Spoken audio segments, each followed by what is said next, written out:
جنت میں اگر مجلس شبیر نہ ہوگی، ہم اہل عزا خلد سے بیزار رہیں گے۔ ریحان میرا نامہ اعمال ہے نوحہ، پروانہ جنت میرے اشعار رہیں گے۔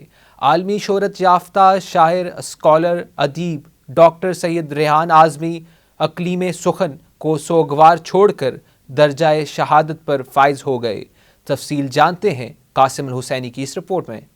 زندگی بھر اہل حرم اور کربلا کے درد کو عام کرتے کرتے ریحان اعظمی اعلی مقامہ تصویر علم بن کر قوم کو دکھی کر کے ہمیشہ کے لیے جدا ہو گئے۔ مرحوم کی زندگی جہد مسلسل، استقامت و پامردی، محبت و مودت اہل بیت علیہم السلام، قلم سے چکی کی مشقت اور مشق سخن سے عبارت رہی۔ ان کے وقی کلام کے محاسن کی ایک دنیا معترف ہے۔ آپ کا کلام آپ کی معرفت کربلا کی غمازی کرتا ہے۔ اسی صفت کے پیش نظر آپ کو انیس دوراں بھی کہا جاتا ہے۔ ماتمی نوحوں مرثیوں کی بیاض 52,000 سے زائد درد پاروں پر مشتمل ہے۔ مرحوم کے عرفہ علمی اور ادبی مرتبے پر کسی کو کلام نہیں۔ پاکستان کے تمام معروف نوحہ خانوں کی شہرت اور کامیابی میں کلام ریحان کا تعلق وہی ہے جو جسم کے ساتھ روح کا ہوتا ہے۔ مرحوم شدائد و مشکلات زمانہ سے شاکی ضرور تھے، مگر ان کی روح مطمئن تھی۔ آزمائشوں اور ابتلا نے ان کے ایمان اور ایقان کو مزید پختہ کیا،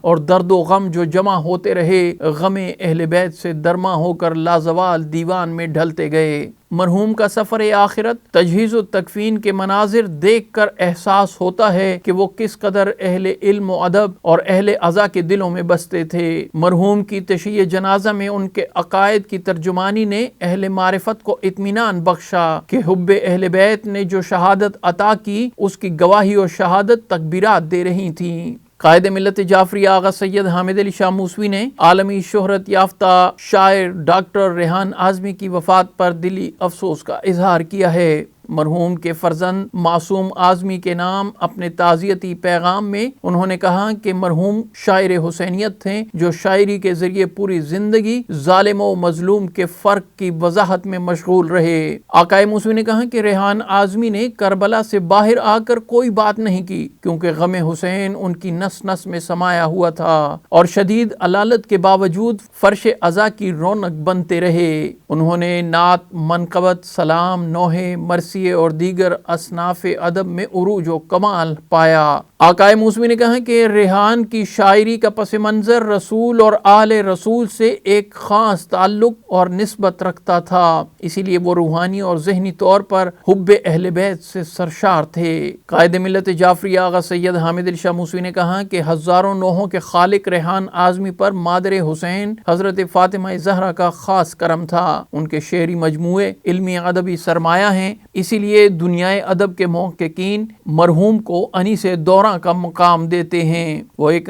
ہمہ جہت شخصیت کے حامل تھے جن کی مقبولیت نے وطن عزیز کی سرحدوں سے نکل کر دنیا کے مختلف خطوں تک رسائی حاصل کی۔ قائد ملت جعفریہ نے یہ بات زور دے کر کہی کہ ڈاکٹر ریحان اعظمی مذہب کے وہ شاعر تھے جنہوں نے دنیائے انسانیت کے لیے پیار و محبت کا وہ لازوال پیغام دیا جو انسانیت کو احترام بشر کا درس دیتا ہے، جس کی زمانے کو آج شدید ضرورت ہے۔ آقائے موسوی نے کہا کہ مرحوم کے شعری مجموعوں میں ایک آنسو میں کربلا، امام عالی مقام اور ان کے 72 جان نثاروں کی لازوال قربانی اور دردناک شہادتوں کی وہ دردناک داستان ہے جن میں احساس کی کرچیوں اور عصر حاضر کے دکھ اور احساسات کے زخمی گوشے صبر و استقامت کا بہترین درس دیتے نظر آتے ہیں۔ آقائے موسوی نے اس یقین کا اظہار کیا کہ ڈاکٹر ریحان اعظمی کے 50,000 سے زائد نوحوں کی صورت میں ان کی نوائے درد ہمیشہ بلند رہے گی۔ آغا سید حامد علی شاہ موسوی نے مرحوم کے درجات کی بلندی اور سوگوار خانوادہ کے لیے صبر جمیل کی دعا کی ہے۔